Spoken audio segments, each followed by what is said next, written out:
it's me Sayyid Muhammad Hassan Reza from mathemath.com. Let's start with question number 7 of exercise number 1.3. The statement of the question is x over x minus 3 plus 4 into x minus 3 over x is equal to 4. हम यहाँ पे सबसे पहले ये assume ये कर लेते हैं कि x over x minus 3 यानी ये वाला जो फैक्टर है ये this is equal to y. अब आप यहाँ पे अगर मैं यहाँ देखना चाहूं कि y के बटे में क्या है, तो मैं यहाँ पे इसका यहाँ पे बटा लगाया और यहाँ पे इसके बटे में जब कुछ भी नहीं है इसका मतलब है 1 है. अब अगर मैं y ओवर 1 को 1 ओवर y कर दूं, यानी इसको मैंने उलट दिया, इसका ये मतलब है कि इसके ऑपोजिट अगर मैंने इसके राइट साइड पे इसको यानी इसका रेसिप्रोकल ले लिया, इसको उलट दिया, तो इसके लेफ्ट साइड जो होगी वो भी उलट जाएगी. इसका ये मतलब है कि अगर ये पहले x ओवर x माइनस 3 है, अब ये x माइनस 3 ओवर x आ जाएगा. यानी ये इक्वल साइन की एक साइड अगर यानी इसका रेसिप्रोकल आ रहा है, ये उलट रही है, तो ये दूसरी साइड भी बिल्कुल इसका ही रेसिप्रोकल आ जाएंगी. सो अब यहाँ पे हमारा क्वेश्चन जो है ये कुछ इस तरह से बन जाएगा कि x ओवर x माइनस 3 ये हमारा y है. सो ये हमारे पास y आ गया plus 4 into x minus 3 over x है, x minus 3 over x that is equal to 1 over y. तो ये हमारे पास y plus 4 into 1 over y is equal to 4 आ जाएगा. y plus 4 into 1 over y is equal to 4 आ गया. अब यहाँ पे आप इन दोनों का एलसीएम ले लें यहाँ पे, तो ये हमारे पास y एलसीएम आया, ये हमारे पास y स्क्वायर आ गया प्लस 4 आ गया दैट इज इक्वल टू 4. अब ये एलसीएम किस तरह से लिया गया है ये मैं इस डिटेल में नहीं जाना चाहूंगा यहाँ पे, क्योंकि ये क्वेश्चन बहुत लिंगर ऑन हो जाएगा. अगर आपको इस स्टेप की समझ नहीं आई तो आप हमारे इंपॉर्टेंट टिप्स को देखें. मैंने एलसीएम का प्रोसेस जो है ये बड़ी डिटेल में बताया हुआ है. यहाँ पे y जो है डिवाइड हो रहा है, यानी डिनोमिनेटर में है, ये इक्वल साइन के दूसरी साइड पर जाएगा तो ये मल्टीप्लाई हो जाएगा. तो ये हमारे पास y square plus 4 is equal to 4y आ जाएगा. अब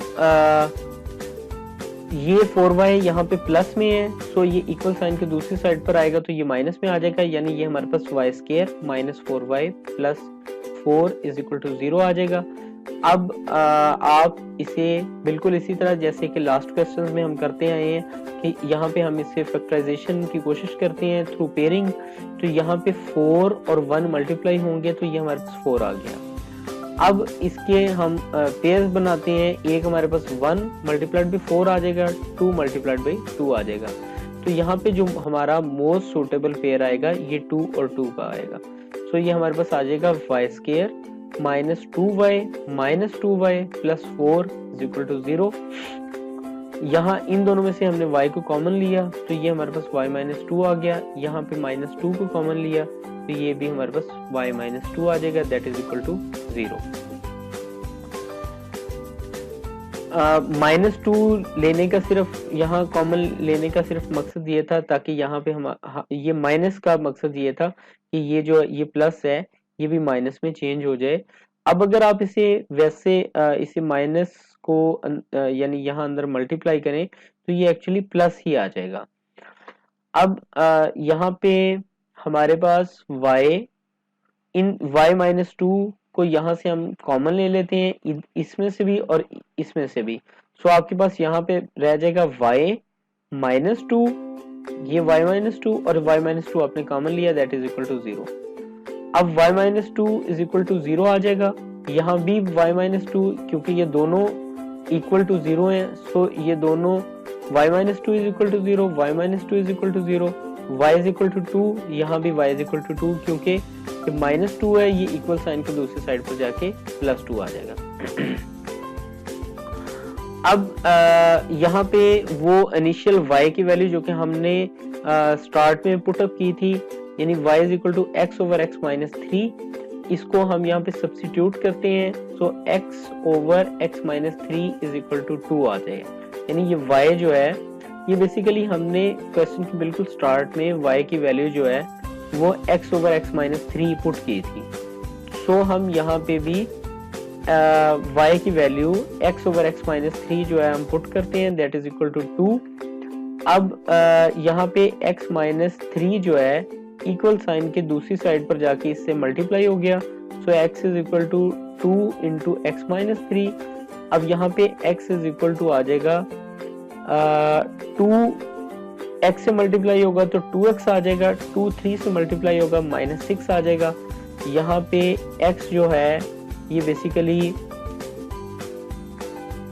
यहाँ ये x इसी तरह से आ जाएगा, यहाँ पे 2x प्लस में है, इक्वल साइन के दूसरी साइड पर ये माइनस 2x आ जाएगा, that is equal to minus 6।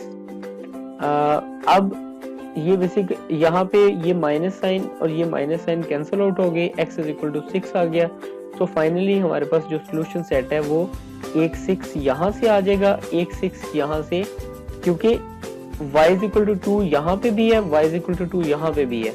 तो दोनों को जब सॉल्व किया तो दोनों जो इसका आंसर आया 6 वही इसका आंसर आ जाएगा 6। तो इसका ये मतलब है ये 6 जो है ये हमारा सोल्यूशन सेट 2 टाइम्स आ जाएगा। ये क्वेश्चन कंप्लीट हो चुका है। अगर आपको किसी किस्म की इसमें कोई कंफ्यूजन है तो आप हमसे कांटेक्ट करें, we will try to response your queries in time. और हमारा यूट्यूब चैनल भी है, आप उसको भी सब्सक्राइब कर लें ताकि हमारी लेटेस्ट अपडेट्स जो हैं वो भी आपको मिलती रहें। Thank you very much.